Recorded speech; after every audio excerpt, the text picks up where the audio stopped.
बिस्मिल्लाहिर्रहमानिर्रहीम। नाज़रीन अस्सलाम वालेकुम। मैं हूं आपका मेज़बान साबिर शाकिर। वफाकी दारुल हुकूमत इस्लामाबाद से कुछ ताज़ा तरीन और अहम मालूमात आपके साथ शेयर करते हैं। पाकिस्तान के हालात व वाक़यात, सियासी सूरत हाल पर एक नज़र और साथ ही साथ पूरी दुनिया की नज़रें इस वक्त पाक भारत कशीदगी और इसका नतीजा क्या निकलेगा इस पर लगी हुई हैं। आज 2 मई है और दिन है आज जुम्मतुल मुबारक। तो आज के दिन का ये मेरा पहला व्लॉग है। बगैर किसी तमहीद के हम करेंगे खबरें डिस्कस एक एक करके और उसके बाद उन खबरों को आपस में मिलाकर देखेंगे कि क्या तस्वीर बन रही है। सिचुएशन ये है कि अमेरिका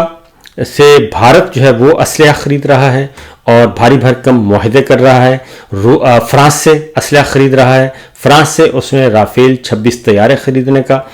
ऐलान किया है, जबकि अमेरिका से उसने ताज़ा तरीन $13 करोड़ का दिफाई मुआहदा किया है। जबकि पाकिस्तान के साथ इस वक्त चीन खड़ा है और चीन भरपूर तरीके से पाकिस्तान की मदद कर रहा है, जदीद तरीन आलात दे रहा है और सबसे ज़्यादा जो इस वक्त पाक चीन दोस्ती और पाक चीन जो इत्तेहाद है वही जो इस खित्ते में ताकत का तवाज़ुन ख़राब कर रहा है। पाकिस्तान के हक़ में बेहतर और भारत के हक़ में ख़राब कर रहा है। और इसके बारे में आपको पहली खबर ही बल्कि यहीं से स्टार्ट करते हैं कि सिचुएशन ये है कि चाइना के पास जदीद तरीन राडार सिस्टम भी है और पाकिस्तान के पास भी है। और ख़ास तौर पे जो लाइन ऑफ कंट्रोल जो चीन के साथ सरहद मिलती है भारत की,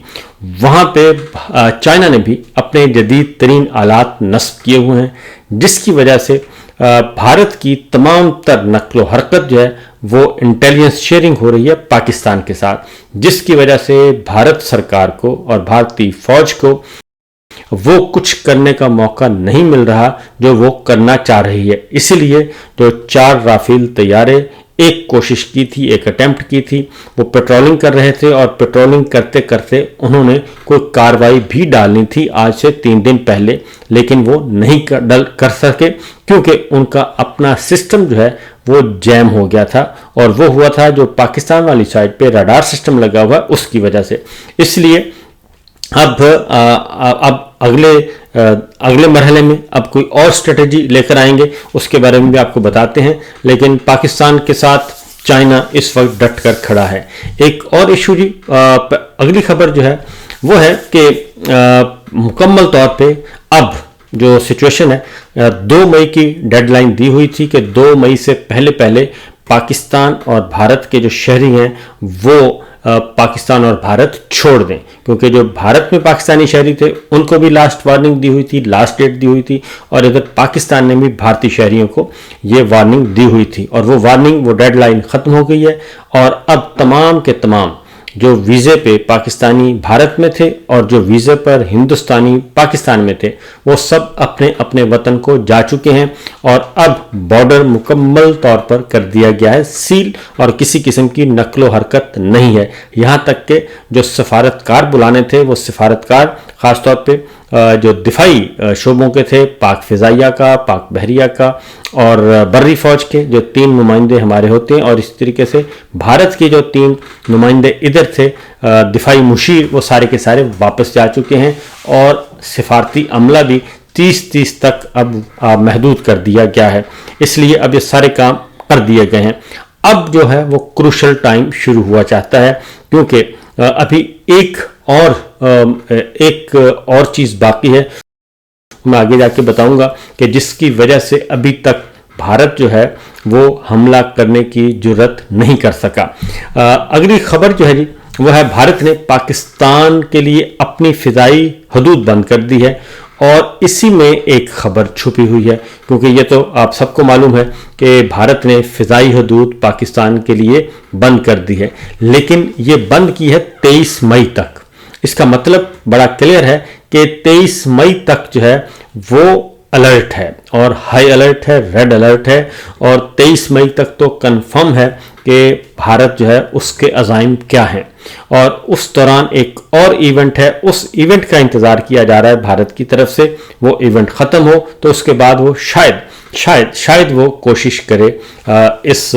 गलती की कि शायद वो पाकिस्तान पर हमला करे। लेकिन जो भारतीय हुकूमत ने पाकिस्तान के लिए फ़िज़ाई बंदिश का जो नोटम जारी किया है उसके मुताबिक वो 23 मई तक भारतीय फिजाई हदूद तमाम पाकिस्तानी तैयारों के लिए बंद रहेंगे। और इस तरीके से ये वाज़ेह तौर पर एक सिग्नल है कि 23 मई तक जनाब अलर्ट रहिए, और पाकिस्तान को भी और दुनिया भर को भी बता दिया गया है कि 23 मई तक भारत जो है वो अपनी फिजाइया को, नेवी को, बर्री फौज को अलर्ट रखेगा, और उसके पहले उस वक्त तक कोई भी ऐसी एक्टिविटी हो सकती है।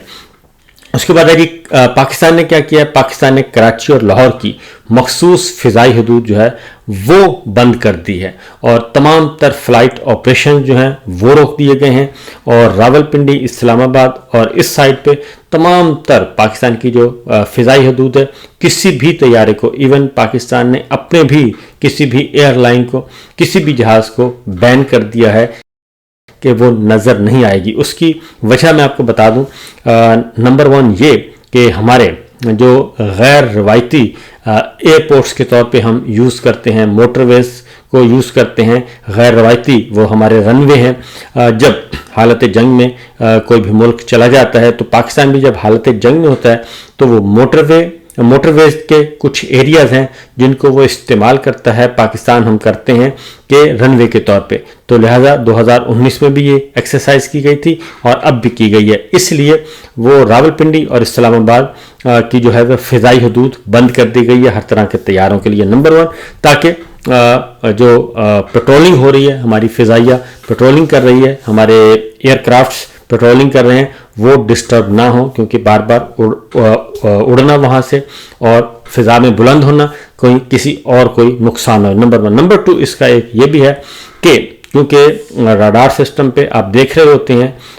अगर आप कभी मुझे मौका मिला है तो वो एक पूरी बहुत बड़ी स्क्रीन होती है जी, वहाँ पे वो पॉइंट आउट हो रहा होता है कि फ़िज़ा में इस वक्त क्या सूरत हाल है और पाकिस्तान की फ़िज़ाई हदूद में कहाँ कहाँ तैयारे हैं, कहाँ कहाँ जहाज़ उड़ रहे हैं। तो उसमें ये कन्फ्यूजन दूर करने के लिए कि ज़ीरो टॉलरेंस है कि कोई भी जहाज़ इस दौरान अगर इस एरिया में देखा जाएगा तो वो दुश्मन का ही समझा जाएगा। तो इसलिए ये एक इजाफी जो है वो भी एहतियातन कर दी गई है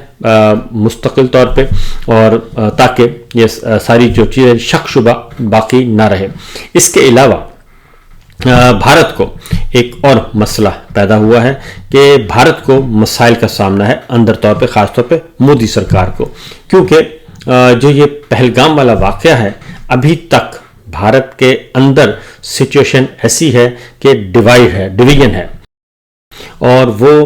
उस बहुत सारे समझदार लोग और ज़ीरक लोग वो पहलगाम वाक़े में बराह रास्त पाकिस्तान को मुलव्वस नहीं करार दे रहे। वो कहते हैं कि ये बहुत ही प्री मैच्योर हरकत की गई है कि एक वाक़े को बुनियाद बनाकर 12 घंटे के अंदर जंगी माहौल पैदा करना, और ये न सिर्फ खारजी सतह पे तो आलमी सतह पे तो भारत को सुबकी का सामना करना ही पड़ रहा है, लेकिन दाखिली तौर पे भी भारत को इस सिलसिले में बहुत ज़्यादा तनकीद का सामना है मोदी सरकार को ख़ास तौर पे। और चूँकि अभी जो लेटेस्ट आया है, बाकी तो आपको मालूम है कि एक जनरल उनके डिसमिस हो चुके हैं, एक वाइस एयर चीफ जो है वो भी, उनको भी सैक कर दिया गया है। अब एक और हुआ है जनाब, वज़राए आला, मुख्तलिफ रियासतों के वज़राए आला वो इस पर तनकीद कर रहे हैं, वहाँ की अपोजिशन जो है वो तनकीद कर रही है। वो मोदी सरकार की तरफ से जितने भी इक़दाम पाकिस्तान के ख़िलाफ़ उठाए हैं वो कहते हैं कि ये एप्लीकेबल भी नहीं है और ये क़ब्ल वक्त किए गए हैं। पहले तहक़ीक़ात का इंतज़ार करना चाहिए था, पहले माहौल बनाना चाहिए था, आलमी सतह पे हिमायत हासिल होनी चाहिए थी, तब ये अनाउंस करना चाहिए था। अब सारे के सारी दुनिया जो है वो समझ रही है कि भारत जो है वो जारे है। तो इसीलिए मेरे सामने एक इंटरव्यू पड़ा है भारतीय खुफिया एजेंसी के साबिक चीफ का, और उन्होंने ये कहा है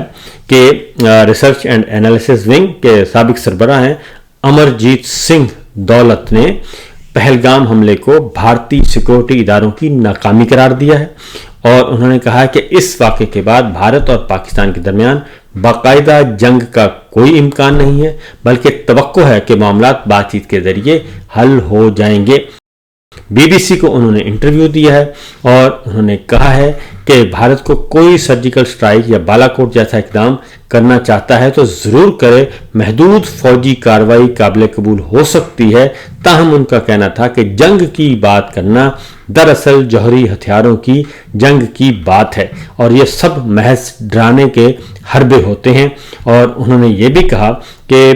ہر طرف سے یہی آوازیں آ رہی ہیں کہ اب جنگ ہونے والی ہے، لیکن ان کے نزدیک جنگ آخری اور بدترین حل ہوگا۔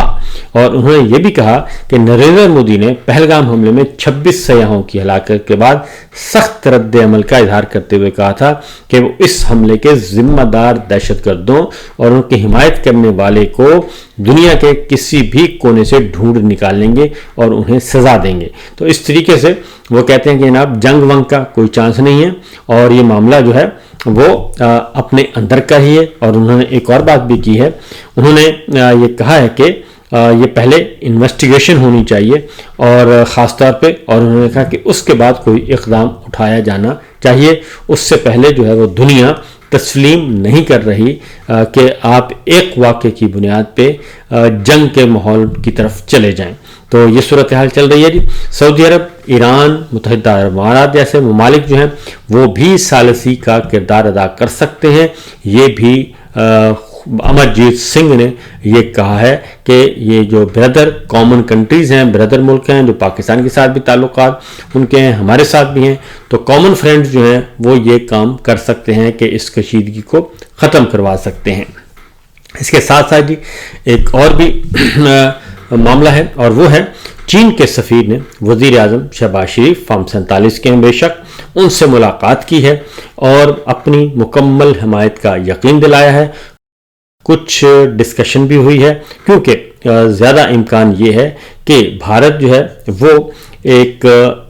تیر میں دو شکار کرنا چاہتا ہے اور وہ چائنا سے بھی بدلہ لینا چاہتا ہے، لیکن پاکستان میں اور چائنا میں نہیں، اور اس لیے اس بات کا خدشہ ظاہر کیا جا رہا ہے اور انٹیلیجنس رپورٹس بھی ہیں کہ بھارت جو ہے وہ سی پیک روٹ کو اور سی پیک کی جو تنصیبات ہیں ان کو نشانہ بنائے گا تاکہ ایک پنتھ میں دو کاج ہو جائیں اور ایک تیر میں دو شکار ہو جائیں۔ لیکن چائنا کی طرف سے جو اطلاعات ہیں وہ مکمل طور پہ چائنا نے اس جنگ کو اپنے خلاف ہی جنگ تصور کیا ہے، کیونکہ سب سے زیادہ سرمایہ کاری پاکستان میں اس وقت چائنا کی ہے اور چائنا بے دریغ اپنے منصوبے مکمل کر رہا ہے اور نئے بھی شروع کر رہا ہے۔ فی الوقت چونکہ سیکورٹی سچویشن تھی اور سی پیک رکا ہوا تھا، لیکن اب جو ایک کنفیوژن تھی، غلط فہمی تھی، اس بھارت کے جارحانہ رویے کی وجہ سے چائنا اور پاکستان بھی قریب آ چکے ہیں۔ یہ تو ہے جناب ہماری صورتحال جو مختلف اگر ڈاٹس ملائیں تو اس کے بعد ہو جاتا ہے، اس کے جو ایک شکل نظر آتی ہے۔ اس کے علاوہ جی جو رپورٹس آ رہی ہیں، امریکی وزیر خارجہ نے بات کی تھی بھارتی وزیر خارجہ کے ساتھ اور شہباز شریف صاحب کے ساتھ، تو اس بات چیت میں جو پلڑا بھاری تھا، جو جھکاؤ تھا، وہ پاکستان کی طرف تھا۔ لیکن یہ جب خبریں پوری دنیا میں آن ایئر ہوئیں تو اس سے بھارت کو ذرا مسئلہ پیدا ہوا اور مودی سرکار کو مسئلہ پیدا ہوا۔ پھر راجناتھ سنگھ کی امریکی وزیر دفاع سے بات چیت ہوئی، ٹیلی فونک گفتگو ہوئی،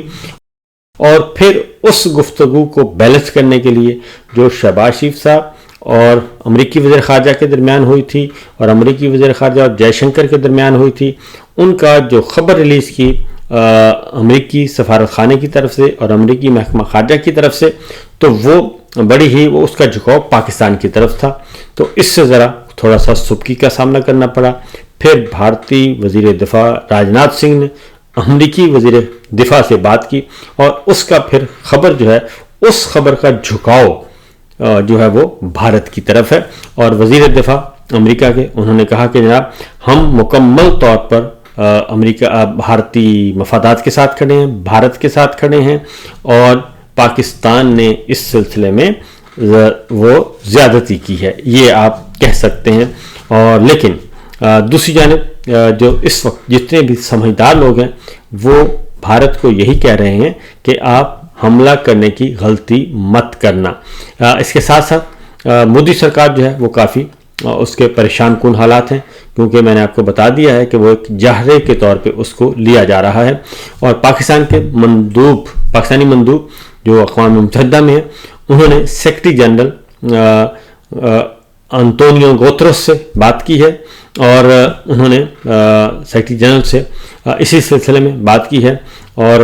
انہوں نے واضح طور پر یہ اپنا پیغام دیا ہے عاصم افتخار صاحب نے کہ پاکستان جو ہے وہ کسی بھی صورت میں جو ہے وہ جارحیت نہیں چاہتا، اور پاکستان حملہ کرنے میں پہل نہیں کرے گا۔ حملہ ہوا تو اس کا جواب بھرپور طریقے سے دیا جائے گا۔ تو یہ ہے صورتحال جناب اس وقت کی، اور اس وقت تک ابھی تک جو جنگ ہے وہ نظر نہیں آ رہی کچھ دنوں کے لیے۔ اس کی ریزن میں آپ کو بتا دوں کہ اب کچھ راز جو ہیں وہ فاش ہوا چاہتے ہیں، اور یہ ہو کر رہیں گے، کیونکہ یہ جو جنگ مسلط کی گئی اس جنگ کی آڑ میں بھارت میں بھی اور پاکستان میں بھی دونوں کے ٹارگٹ کون ہیں؟ وہ ہیں عمران خان، پاکستان تحریک انصاف۔ بھارت نے اب عمران خان صاحب کا بھی ٹویٹ اکاؤنٹ بھی وہاں پہ بلاک کر دیا ہے، نمبر 1۔ نمبر 2، پاکستان تحریک انصاف کا ٹویٹ اکاؤنٹ بلاک کر دیا ہے، عمران خان صاحب کا یوٹیوب چینل بلاک کر دیا ہے، میرا یوٹیوب چینل بلاک کر دیا ہے، صدیق جان صاحب کا کر دیا ہے، اور عمران ریاض صاحب کا کر دیا ہے۔ تمام کے تمام یوٹیوب چینلز جو ہیں وہ ادھر بند کیے جا رہے ہیں۔ تو یہ بڑی پراسرار قسم کی ایکٹیویٹی ہے۔ اب بھارت جو ہے، اگر مودی سرکار یہاں تک آ چکی ہے کہ وہ اب ٹویٹر اکاؤنٹ اور یوٹیوب اور کے پیج جو ہیں وہ بند کرنا چاہ رہی ہے، وہ چینل بند کر رہی ہے، اور آواز وہاں پہ نہیں پہنچنے دے رہا، تصویر کا دوسرا رخ وہاں پہ نہیں سننا چاہتی، اور اپنے عوام کو حقیقت تک نہیں پہنچانا چاہتی، تو اس سے آپ اندازہ کر سکتے ہیں۔ اور یہی حال پاکستان میں ہے۔ پاکستان میں بھی عمران خان نشانے پہ، اور ہندوستان میں بھی عمران خان نشانے پہ، پاکستان میں بھی ہم نشانے پہ، اور ہندوستان میں بھی ہم نشانے پہ۔ تو یہ صورتحال ہے، یہ دلچسپ ہے، لیکن فی الوقت یہی ہے جی کہ معاملات جو ہیں وہ نظر نہیں آ رہے جنگ والے، اور خاص طور پہ ہمارے جناب عاصم منیر صاحب بہت زیادہ نظر آ رہے ہیں جنگی ماحول میں۔ مجھے لگتا ہے کہ شاید ان کو بھی کوئی اس سلسلے میں اس جنگ کی کیفیت نہ ہو، اور کیونکہ ایک کانسپریسی بہرحال موجود ہے کہ اس وقت کشیدگی ہے پاکستان اور بھارت کے درمیان، اس میں پولیٹیکل موٹیوز ہیں، اور یہ بھی پولیٹیکل ایجنڈے کا حصہ ہے۔ اور یہ کس کا ایجنڈا ہے؟ یہ میاں صاحب کا ہے، مودی صاحب کا ہے، اور انکل کا ہے، بھائی کا ہے، بھتیجی کا ہے، چچا کا ہے۔ اس میں کون کون ملوث ہے یہ آنے والے وقتوں میں پتہ چل جائے گا، کیونکہ دونوں طرف کے جو ریاستیں ہیں، اصل والی ریاستیں، وہ جاگ رہی ہیں۔ تو دیکھتے ہیں کیا ہوتا ہے۔ فی الوقت اتنا ہی، اجازت دیجیے، اللہ حافظ۔